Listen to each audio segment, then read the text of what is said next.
Good afternoon to those of you watching back at home. This is a Hook'em Hoops podcast brought to you by the Field of 68 and BetMGM. I'm Jason Kinander, joined by my co-host Zach Davis. Tommy Yarish taking the day off. Zach, on Saturday, Texas played their first game against Texas A&M on a campus site since 2012. First game overall since 2019. And it was a tale of two halves. The Longhorns looked great in the first half. They looked terrible in the second half. They're 0-1 in SEC play. Your rapid fire reactions from that.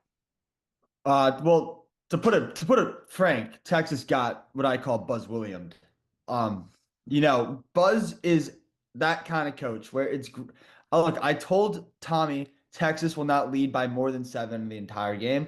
I thought they would still be able to win. I did not think it would be a blowout, but I said they would not lead more than 7 because Buzz Williams' teams refuse to quit, especially when this team is one of his most both experienced and most continuous in all of basketball. So I knew Texas was never going to pull ahead. I was a little wrong. They got to 8, I believe, halfway through the first half. They were up by 8, but A&M was never going away. And I mean, you saw it. As soon as that second half hit, Texas scored 23 points, I think, to A&M's 43 points. And that's what happens when you have put two teams together, especially in an away game in the SEC, where one team are a bunch of new kids playing together, and then another team are people that have been playing together for a very long time. Henry Coleman looked really good. I didn't even think Wade Taylor looked that good compared to what I've seen from him all season long. And still a 20-point blowout. And not to be the bearer of bad news, but I'm starting to lose confidence in this team being eligible for March, not even being able to um, play in March, then have a run. I don't know if they're going to make it at this point. They just lost by 20 points to Texas A&M, and I know that's a good team, but I mean, we're talking about Texas basketball here. Yeah. When we talked to Clark Kellogg a couple of weeks ago, he told us the league is going to be defined by winning those games on the road. And Texas's first road test did not go well. Another thing for me, like we know we're back in conference play when Texas is getting out rebounded by 10. I mean, the size disadvantage, at least the rebounding disadvantage was apparent. I thought that was the worst game in a Texas uniform for Trey Johnson. He just couldn't get anything going. A big aspect of his game that he's going to need to improve upon when he just doesn't have it, he's going to need to start affecting the game in other ways. And there's kind of becoming this thing where when Trey Johnson's off, Texas is off. And that's a dangerous game to play because then your season is going to be determined by one player. And that one player is a freshman, regardless of how talented he is. And I completely agree with what you said. Texas A&M, their experience, they've played together before. Texas hasn't. They're a bunch of new guys, first time in the SEC conference, and they got punched in the mouth. So hopefully this is a wake-up call. I liked what we saw from Jason Kent, at least. Tremont Mark looked pretty good. Those were two valiant efforts. I thought Arthur Kaluma gave another 13 and 7. Wasn't nearly enough for the win. That second half was just, oh man. I mean, forcing shots, not guarding the transition game, turning the ball over, stupid fouls. It was the Texas basketball of last year, and that's concerning when it's a completely different group of players than last year. It's. I mean, you're on the money, and you see the press conference with Ronnie after he said something like there's no excuse for how much effort we put in. Like they're not like big, and he was right. Like I was looking at the depth chart. There's no one that tall on A&M either. It's just about heart, and Texas doesn't have it. I mean, look, I think Trey Johnson needs to touch the ball in every possession. I think in the second half, he wasn't touching the ball in a lot of possessions, and because of that, when he got the ball, he felt the need to shoot it, instead of going through him, they're trying to go to him.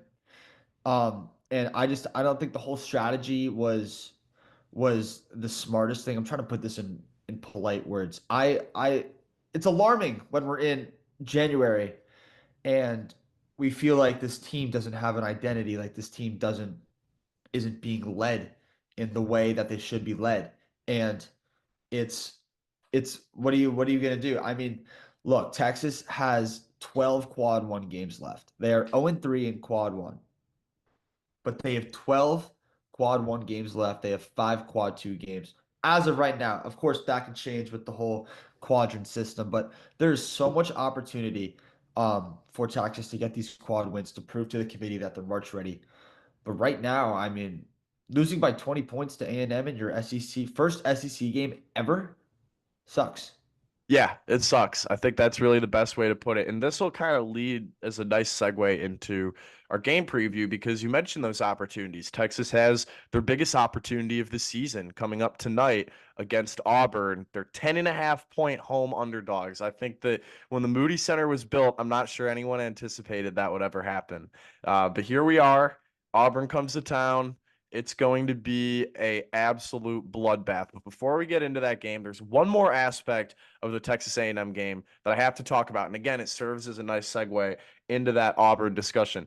Caden Shedrick had 0 points and 10 rebounds in 27 minutes, which is one of the most confusing stat lines I've ever seen because he only took one shot. And two, the fact that he had 10 rebounds and they still lost by 20, and I didn't even know that he was on the court half the time. I think that is unfortunately really telling for this Texas team. They continue to reject the idea of investing in size through the transfer portal. They've done it in recruiting. They have Jamie Vincent, they have Nick Cody. Those guys might be great basketball players in a year or two. But Zach, I shudder at the thought of either of those two coming into the game tonight and guarding Janai Broome. They are not ready for that. They are not even close to being ready for that.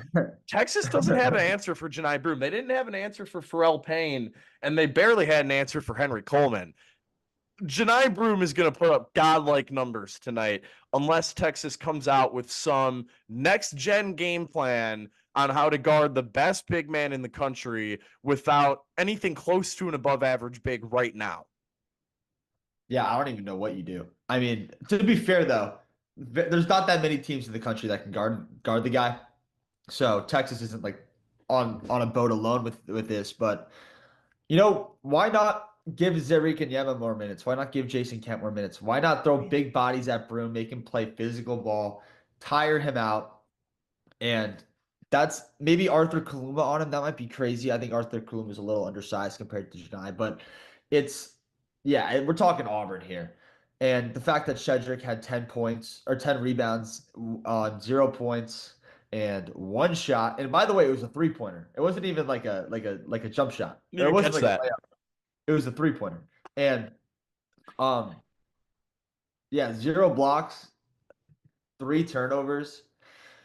I mean, guy was just he was just running up and down. I mean, It's not even, he's and it's not even the, something. it's really quick. It's not even the worst Caden Shedrick line box score that we've had in his time at Texas. Last year against West Virginia, he fouled out in 12 minutes. So, I mean, Well, we need Caden Shedrick. Like, Caden Shedrick needs to play 25 plus minutes tonight. 100%. They don't win if he doesn't. There's no way that they win if he doesn't play 25 plus minutes. They just don't have the size to match. Auburn is the biggest team in the conference. They're one of the biggest teams in the country. Texas is already going to be up to here guarding players not named Janai Broome. I mean, Trey Johnson's going to be on Chad Baker Mazzara most likely. That's going to be a tough test for him, even though Trey's been pretty good defensively this year. I think you're onto something with your Zarek Onyema idea. I think he needs to play, even if it's in spurts tonight. He is your most physical player. He is the one player on this Texas roster who I think can actually give Janai Broome fits tonight. I think that he can play physical, get in Janai Broome's head, maybe outmuscle him for a rebound or two. These are the little things that contribute to pulling off a huge upset like the one that Texas has staring down their face tonight. And so I think that that's going to be one of the keys. Another key, I want Jordan Pope to be smart with the basketball. I'm starting to see some good things from him in his shot selection, catch and shoot. He's very, very efficient from the perimeter. I think Jordan Pope needs to be a little bit more of a primary scoring option in this offense.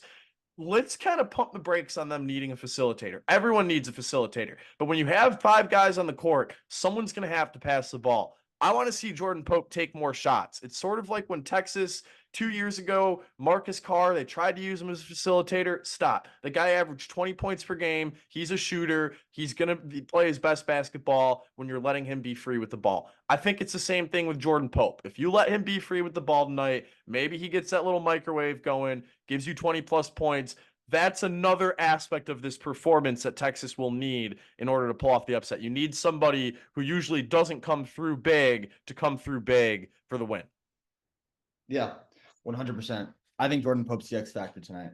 I think he's the low key guy. I mean, when you're playing the arguably the number one team in the country, then you got to have other people step up. Trey Johnson's not going to win you this game. Arthur Kaluma's not going to win you this game. Caden Jedrick are definitely not going to win you this game. Tremont Mark and Jordan Pope need to both do their jobs and do it effectively and get involved. That's one. Two, Trey Johnson needs to touch the ball on every offensive possession. He needs to start, if he gets fed the ball more, he's going to stop shooting terrible shots. If you get it, there's some possessions like against A&M. I mean, he's just sitting on the wing. He goes from the corner to the wing back to defense, and it's that's all the things he does that possession, and that's why he starts taking these bad shots and he's going 2 for 7 from three.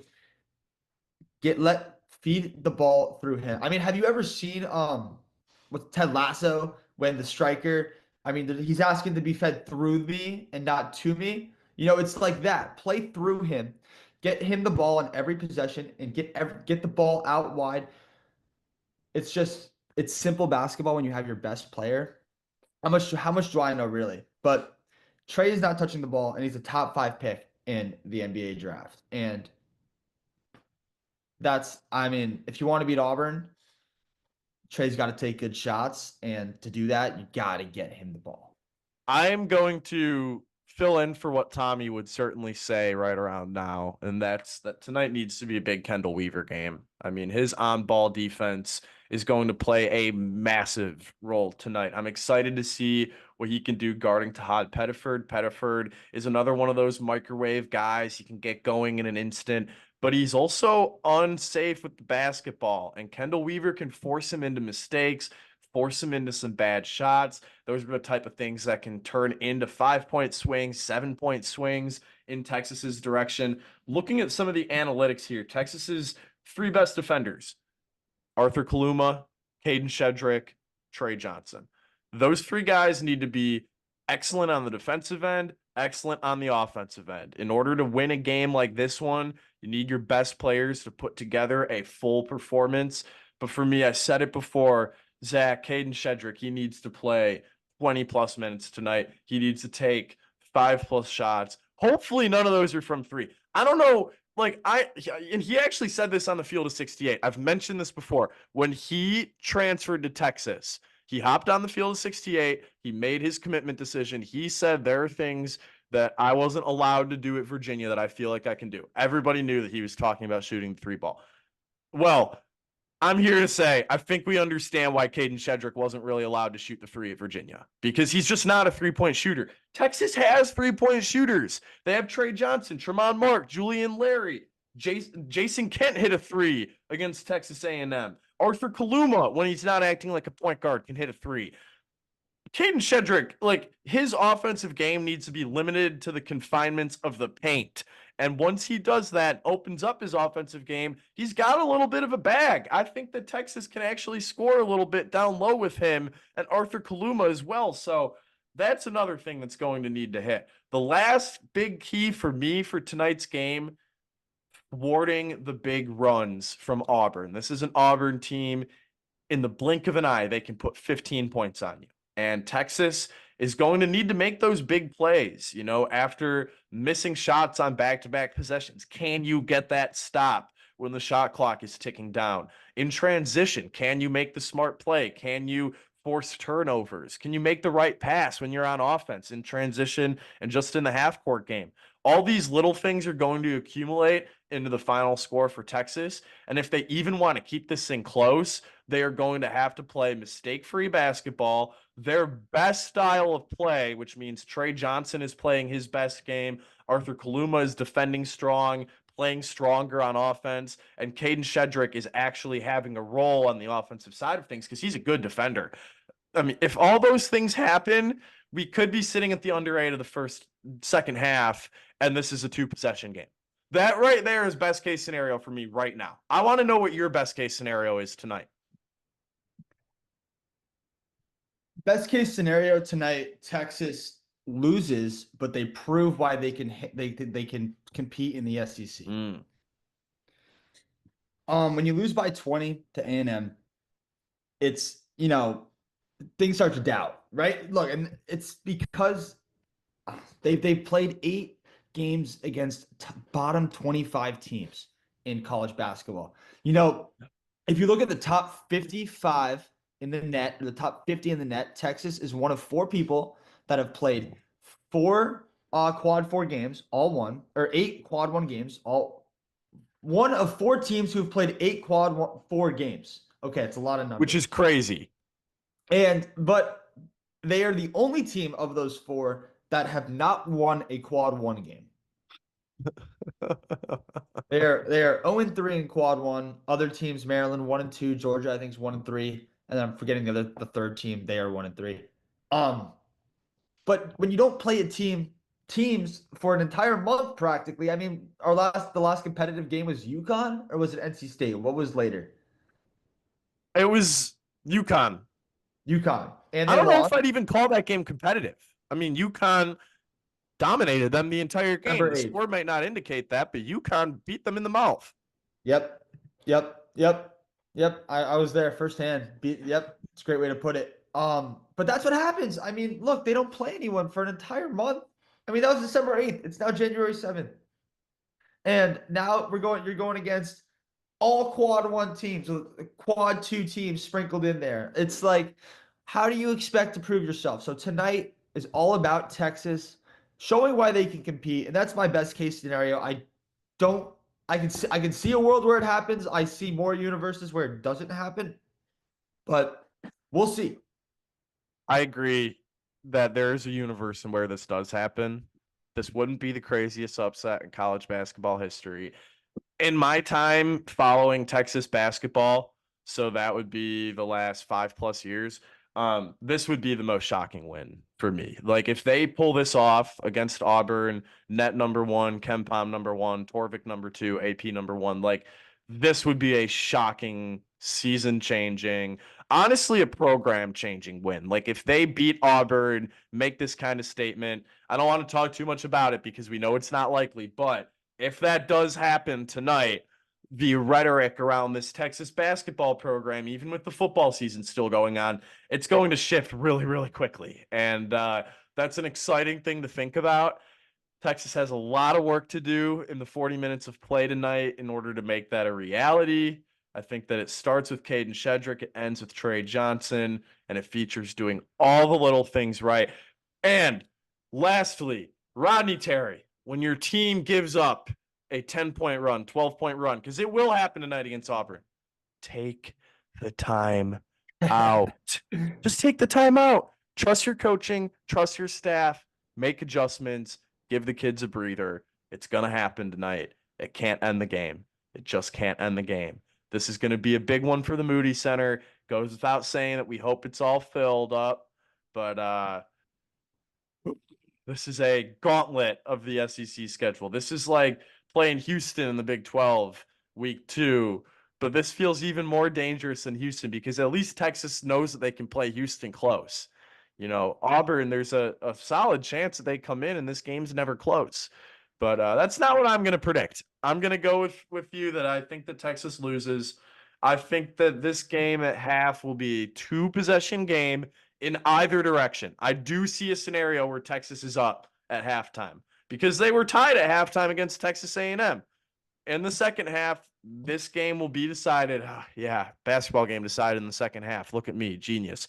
But I think that Texas is going to need to make those stops when Auburn gets out on runs, take those timeouts when they need them, and play through your best players who hopefully play their best basketball on both ends of the court tonight. Zach, it's going to be a good one. I'm excited for this. You know, Texas is in a precarious spot, but last year they lost their first, I think it was 3 of their first 4 Big 12 games. They were pretty firmly off the bubble, and then they beat Baylor. They beat a couple of other good teams and really got the season back going. So a lot of basketball to be played regardless of what happens tonight. I'm excited to watch. You're excited to watch. Do you have anything else you want to add before the big game tonight? The more I watch it, the less fluky it kind of becomes. And if you're watching this, please send me a stat. If you can find this stat, the Texas inbounding is so good. You notice that every inbound under the basket is a 3-pointer or an under the basket open layup, and that's why, like, just to close things out, I'm not hating on Ronnie Terry. I think Ronnie Terry is a great coach. I think he knows the game very well. I think he can designed to win. I just don't know if he has the guys for it, and I don't know if they are guys that are dying to go to war with him. And tonight, that's what we're gonna find out. I hope so. I really want to see Texas compete in this game. They don't even need to win. When you're playing a team like Auburn, winning is not, I mean, it would be nice, but it's not, you have to just compete, stay close. There's not going to be a lot of people at the Moody Center tonight. Texas doesn't have a lot of traction. Um, and it is still spring break and everyone's focused on football. I mean, with UConn, I was not impressed with how many people were there. So I don't know how it's going to be tonight, but show out.